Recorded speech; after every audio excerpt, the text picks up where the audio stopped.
Ja, Gott zum Gruß, ich darf euch wieder recht herzlich begrüßen, Hulda Offenbauer. Ja, ich habe mir schon die Ärmel aufgekrempelt. Ich bin voller Leidenschaft, voller Passion, voller Tatendrang und ich hoffe, dass ich euch damit anstecken kann, weil es sind jetzt so viele Zeichen gekommen von allen möglichen Seiten, von oben, von der Seite, dass wir jetzt wirklich hier abschließen. Wir haben genug Hintergründe beleuchtet, ihr wisst, worum es geht. Wer hier neu einsteigt, bitte die anderen Serien anschauen. Steuermann, Seuchenerfinder und so weiter, damit ihr den Background habt. Und jetzt ist es soweit, dass wir zur Lösung kommen. Ja? Und ich möchte heute mit euch die Themen besprechen. Eben, wir tasten uns schon langsam zur Lösung vor, zum Exit von den ganzen Systemen. Und wichtig, eins ist bei dem Ganzen noch, dass diese Einheit, dieses Einssein und das Gegenteil, die Trennung, ja, die hier jetzt im Moment gerade geschieht. Das schauen wir uns heute an. Ich möchte euch da noch ein bisschen was von mir erzählen, was ich normalerweise nicht gern mache, weil es geht absolut nicht um mich, es geht um das hier, ein Zauberbuch. Es geht, was da drinnen steht und nicht so sehr um meine Person, aber ich möchte euch trotzdem ein bisschen was erzählen, weil manche Leute da mit hineingeflochten wurden in das Ganze. Ich habe eine gute Überschrift, die ist mir heute so irgendwo hineingekommen. Mit diesen Mundschutzmasken, jetzt habe ich leider keine da. Wir demaskieren Satan. Ja, das ist unser Auftrag. Wir demaskieren Satan. Das beginnt, das ist einmal der Anfang unseres Auftrages. Und ich möchte euch einmal jetzt ein paar Geschichten erzählen. Geschichten nicht, das sind wahre Begebenheiten. Unsere Tochter lebt in Spanien und sie hat mir erzählt, sie hat von YouTube eine Anfrage bekommen, einen Fragebogen, wo sie befragt wurde, was sie von der Hulda Offenbauer hält. Was sie von den Videos hält, wie sie beurteilt. Und sie hat das halt dann alles angekreuzt. Also für mich ist das komplett neu. Ich habe sowas noch nie bekommen. Ich habe auch noch nie gehört, dass sowas von YouTube gemacht wird. Also ich glaube, dass da irgendwas brodelt im Hintergrund. Weil ich habe gesehen, ich bekomme die Kommentare, die ich auf meine YouTube-Videos bekomme, die kriege ich immer per Mail. Ja, da kriege ich immer den Link und da steht auch dann der Text dabei. Und es sind Kommentare, die die Leute öffentlich posten, ja, die geben zu meinen Videos was dazu, die scheinen nicht auf. Ja, ich habe jetzt erst gedacht, das ist nur mein Computer oder irgendwie. Ich habe es dann bei anderen Computers auch versucht. Die Kommentare werden automatisch von YouTube gelöscht. Einige. Ja, und das sind sehr wertvolle Kommentare, habe ich gesehen. Ich habe es mal aufgehoben. Also das ist einmal, ich finde das so unfair. Genau, und dann habe ich euch ja gestern gesagt, ich bin jetzt wahrscheinlich bei Xing gesperrt. Das ist auch so eine Seite wie LinkedIn oder Facebook. Facebook bin ich sowieso schon wieder gesperrt auf einen Monat. Ich möchte euch das kurz vorlesen. Ich habe einen Brief bekommen. Sehr geehrte Frau Offenbauer, ein Vertragsverhältnis mit Ihnen, also mit der Hulda Offenbauer, ist seitens Xing nicht gewünscht. Uns liegen einige Beschwerden über von Ihnen verschickte Nachrichten vor. Des Weiteren geben Sie im Profil an, eine Prophetin zu sein. Aufgrund dieser Tatsachen werden Sie sicherlich nachvollziehen können, dass ein weiteres Vertragsverhältnis mit Ihnen und von unserer Seite aus aktuell und für die Zukunft nicht gewünscht ist. Deshalb kündigen wir Ihnen. Ja? So, jetzt habe ich zurückgeschrieben. Ich bin eingegangen, diese Beschwerden, die da eingegangen sind über meine Nachrichten. Und da habe ich dann eben geschrieben, ich greife niemanden mit meinen Botschaften an.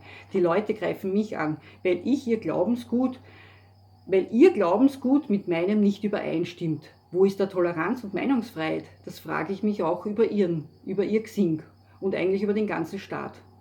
Prophetin? Na und, was ist daran schlecht? Andere sind Manager, Direktoren, Arschkriecher. Prophetin ist doch nichts Schlechtes, oder was ist schlecht daran? Ist es schlecht, die Leute aufzurütteln und ihnen zu zeigen, was hinter den Kulissen abläuft?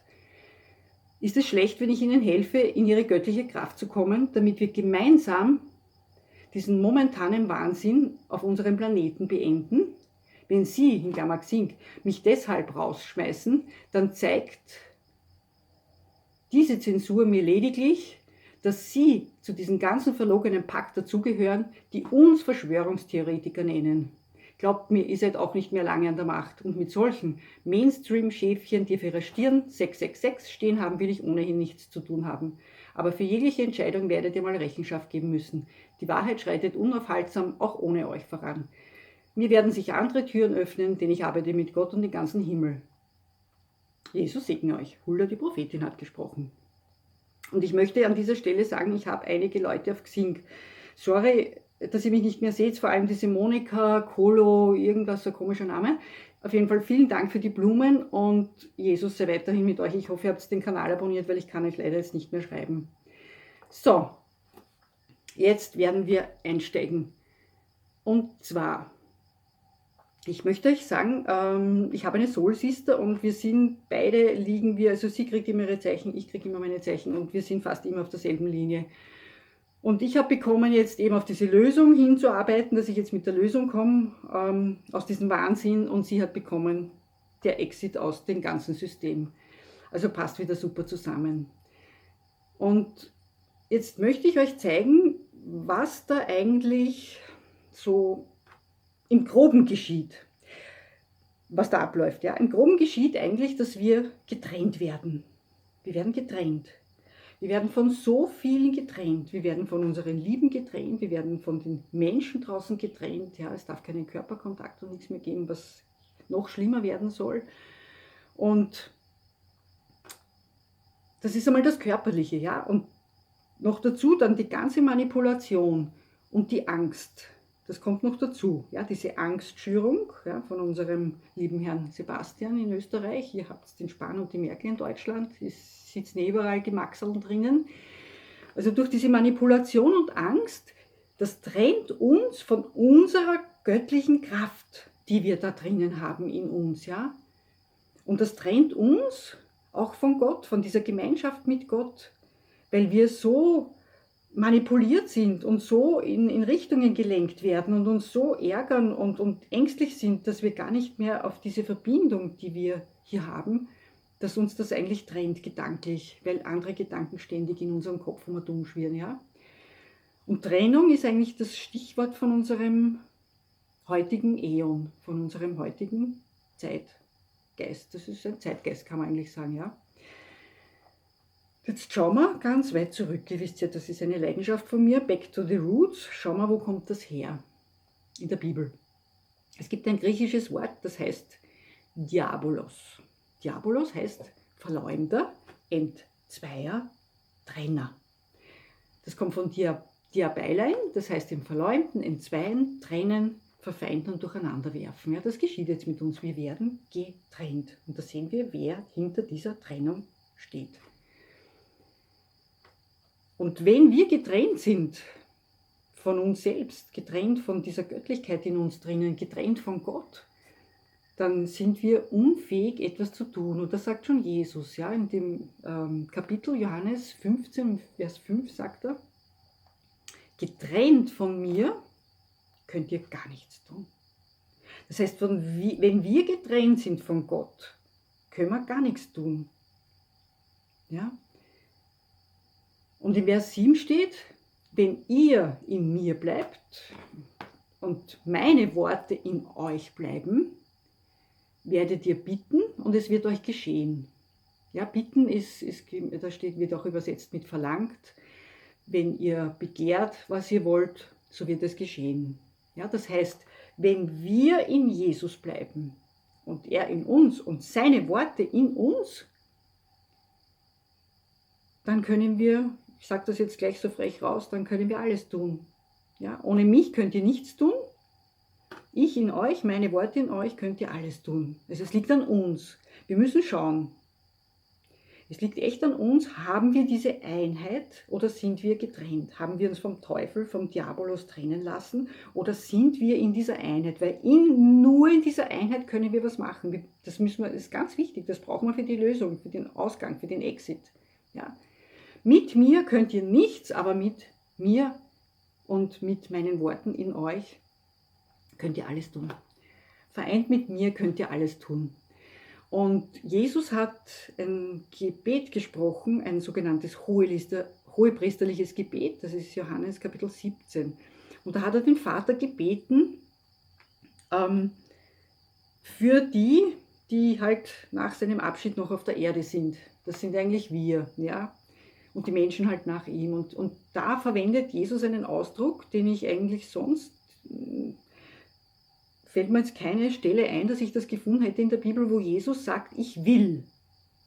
Ja, Jesus bedroht zwar Mächte und Dämonen und bedroht Geistern und bedroht, gebietet Krankheiten zu weichen, aber dieses Wort ich will ist mir eigentlich nur hier vorgefallen. Und das sagt dieser Jesus in diesem hohepriesterlichen Gebet, wo Jesus zum Vater spricht. Da sagt er, ich will, dass sie alle eins sein, wie du, Vater, in mir und ich in dir, dass auch sie in uns eins sein.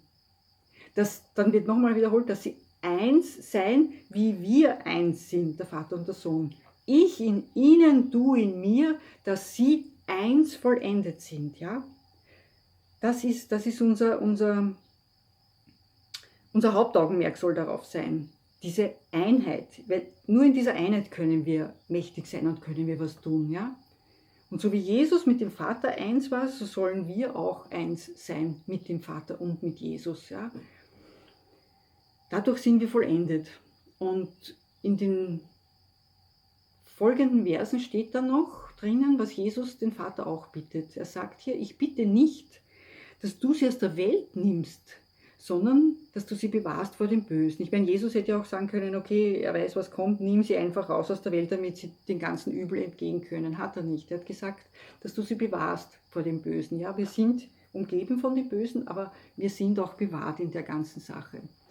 Denn sie sind nicht von der Welt, wie auch ich nicht von der Welt bin, spricht Jesus. Heilige sie durch die Wahrheit. Rufzeichen, das ist ein Befehl, und dann kommt, dein Wort ist die Wahrheit. Ja, dieses Wort hier ist die Wahrheit und mit dem sollen wir geheiligt werden. Wie du mich in die Welt gesandt hast, habe ich auch sie in die Welt gesandt. Das heißt, diese Einheit geschieht, wenn wir Jesus aufnehmen durch den Glauben und durch dieses Wort, was Jesus ist ja das Wort, kommt Jesus in uns. Ja? Das ist jetzt der eine Aspekt, wie Jesus in uns reinkommt, durch sein Wort. Und die zweite ist dann, wenn wir sein Fleisch essen und sein Blut trinken. Ja? Dann kommt er automatisch so richtig symbolisch in uns hinein.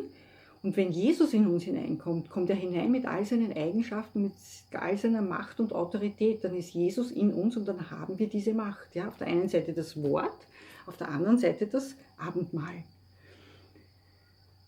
Und noch ein Vers, der uns zeigen soll, dass es wirklich ganz wichtig ist mit diesem Wort und auch mit dieser Einheit, dass wir das brauchen. Ja? In Johannes 14 spricht Jesus, wenn jemand mich liebt, so wird er mein Wort halten. Und mein Vater wird ihn lieben und wir werden zu ihm kommen und Wohnung machen. Ja? Das heißt, wenn wir das Wort halten, wenn wir uns nach dem richten, was Jesus gesagt hat, diese Lehre, die er vorgelebt hat, dann kommt der Vater und Jesus zu uns und will Wohnung in uns machen. Ja? Und das ist auch ein ganz wichtiger Vers, weil viele glauben, dass Jesus irgendwann einmal sichtbar wiederkommt als Erlöser. Nein, er kommt nicht mehr. Er hat seine Mission erledigt, es ist vollbracht. Wenn er kommt, dann nur um Wohnung in uns zu nehmen. Ja? Und wenn natürlich jetzt Jesus und der Vater Wohnung in uns nehmen möchte, dann muss da viel Platz sein. Und manchmal ist es so, dass da drinnen in uns noch viel Dreck ist. Und Dreck, Schmutz, Schleim, Spinnweben, Staub, das alles muss raus. Das muss raus, damit dann viel Platz da ist, damit Jesus und Gott in uns Wohnung nehmen können. Und da empfiehlt sich, dass man sich wirklich einmal hinsetzt und so recherchiert in seinem Leben, wo bin ich wirklich im Reinen? Oder vielleicht stellt man sich mal die Frage, was wäre, wenn ich morgen sterben würde? Hätte ich alles erledigt. Ja? Mit dieser Einstellung sollten wir mal unser Leben Revue passieren lassen und schauen, ob wir mit unseren Menschen, mit unseren Familien, mit den Mitmenschen, mit der ganzen Umwelt, mit Gott, ob wir im Reinen sind.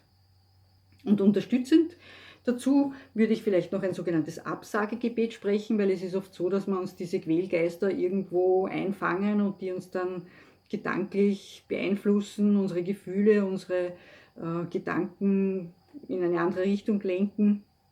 Und da würde ich dieses Absagegebet empfehlen. Ich werde das ein bisschen zusammenschneiden und kürzen, stelle es dann in der Beschreibung, gebe ich es dann noch dazu.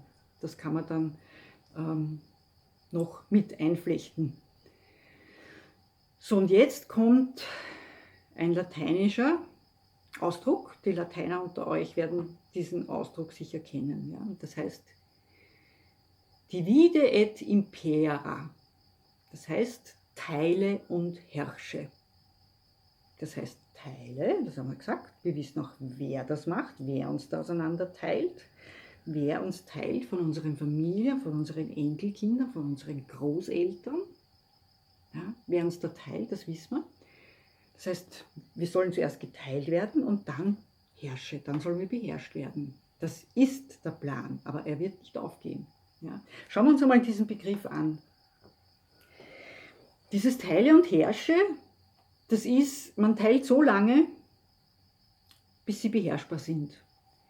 Und das Teile und Herrsche, das ist ein Prinzip, da wird erklärt, wie man als Einzelner oder als kleine Gruppe halt eine viel größere Gruppe beherrschen kann. Und ihr wisst ja, beherrschen hängt immer mit Satan zusammen.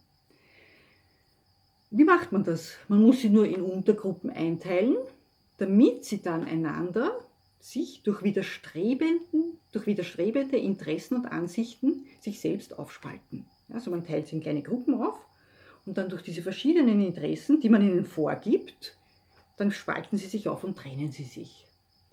Und ich empfehle euch einen guten Film, der heißt Die Bestimmung. Da wird die Weltbevölkerung auf 5 Fraktionen aufgeteilt. Ja, und da gibt es auch verschiedene Teile von diesem Film. Der erste Teil heißt Divergent. Divergent, das ist ein Wort, das heißt anders. Ja, anders.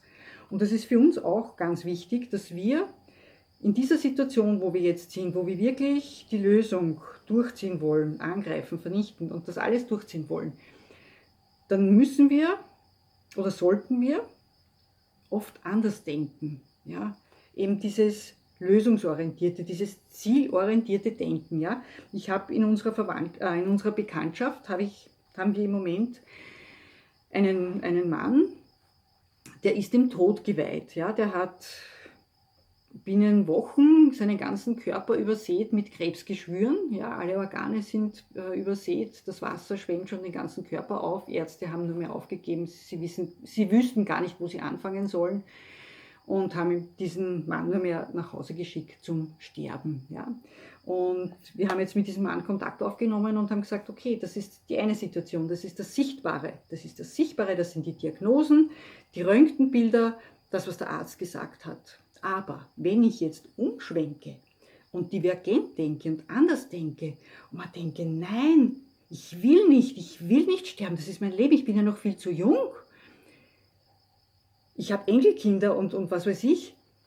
Ich habe diese Ziele und jene Ziele und habe die alternativen Möglichkeiten vielleicht. Ja, es kommt immer auf diesen Punkt an. Wo stehe ich? Wo ist der Scheidepunkt? Lasse ich mich vom Sichtbaren in diesen Defätismus, in diese Schwarzmalerei, in dieses Sichtbare reinziehen oder switche ich um?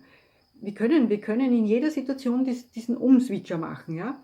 Und das ist auch genauso jetzt in der Welt. Ich rede mit vielen Menschen, ja, und die meisten sind so beklemmend, so frustriert, so ärgerlich, so, was da alles abgeht in der Welt und kann man ja eh nichts machen, ja, diese Seite Defätismus. Aber wenn ich kann mich entscheiden, ich kann umswitchen, ich kann sagen, okay, es ist scheiße, ja, aber was kann ich machen? Ich switch um und da denke ich lösungsorientiert. Ja, und das machen wir auch, wir wollen dorthin, wir wollen zu der Lösung und dort arbeiten wir. Und wir schauen nicht auf das Sichtbare, ja, das braucht man nicht, das ist eh da. Wir schauen auf das Unsichtbare, weil dort ist unser Ziel. Also der erste Film heißt Divergent. Das passt nämlich voll zu unserer Situation jetzt irgendwie dazu, darum erwähne ich das so. Der zweite Film heißt dann wie? Insurgent, ja, das heißt, ein Insurgent wird übersetzt mit ein Rebell. Der erhebt sich, ja, das sind wir. Wir sind da, also da ist die Scheiße, da sind wir.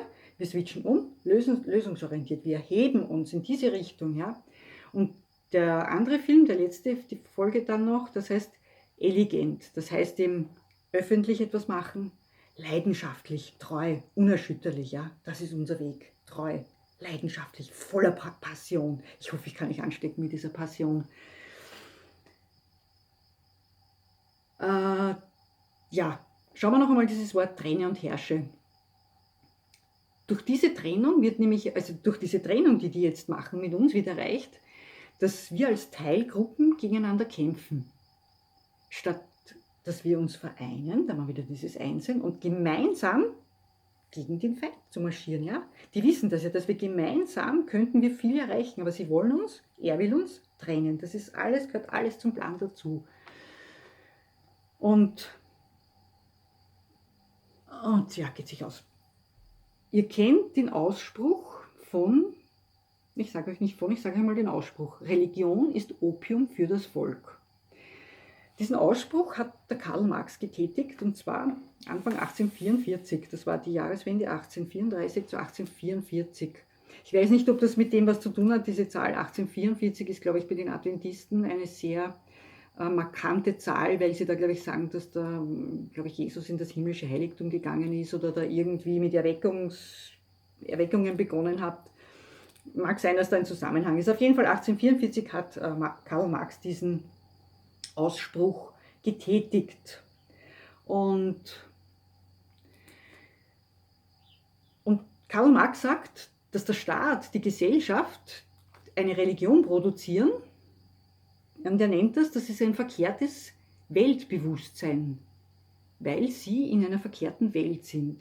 Das ist ein Ausspruch von Karl Marx. Und dann spricht Marx weiter: Die Religion ist die allgemeine Theorie dieser Welt mit moralischen Sanktionen, feierlichen Ergänzungen, ja, das sind die Feiertage, die ganzen Traditionen, und allgemeiner Trost.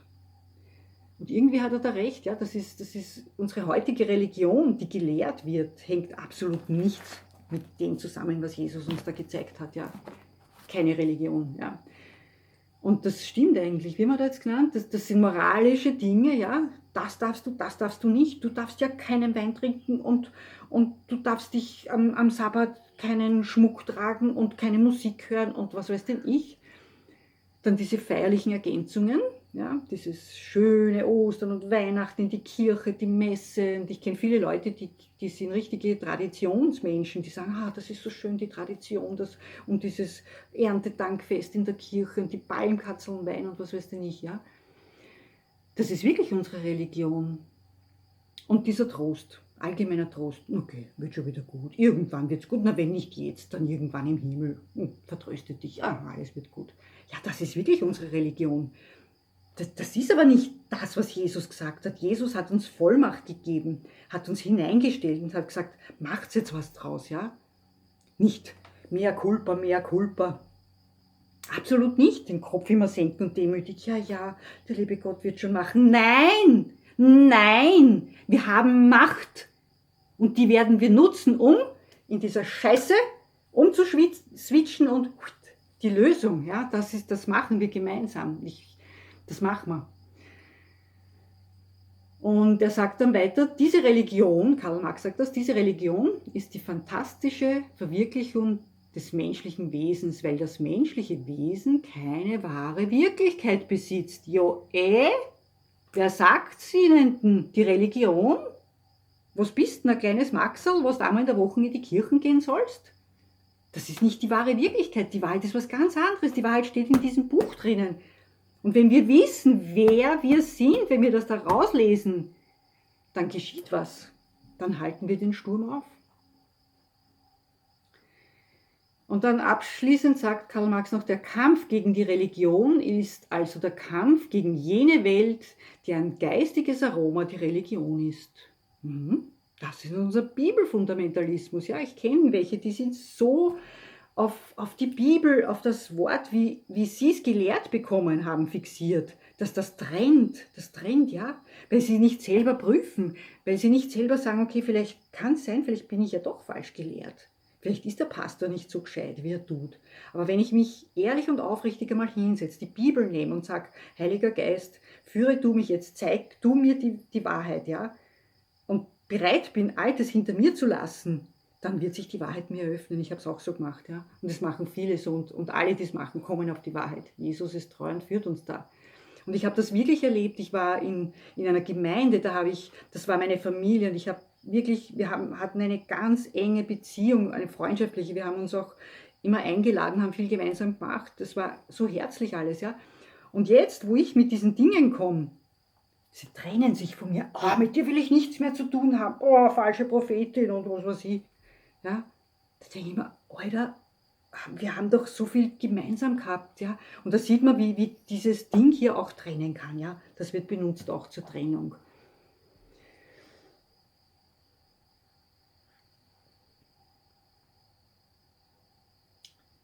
Die Religion ist der Seufzer der bedrängten Kreatur. Bedrängte Kreatur, wir seufzen. Die Religiösen, ja. Es ist das Gemüt einer herzlosen Welt, ein Geist geistloser Zustände, Religion ist Opium für das Volk. So hat es Karl Marx gesagt. So, und ich möchte jetzt noch etwas mit einflechten, und zwar Karl Marx hatte 19 Punkte herausgebracht, wo er empfiehlt, wie man die Völker versklaven kann.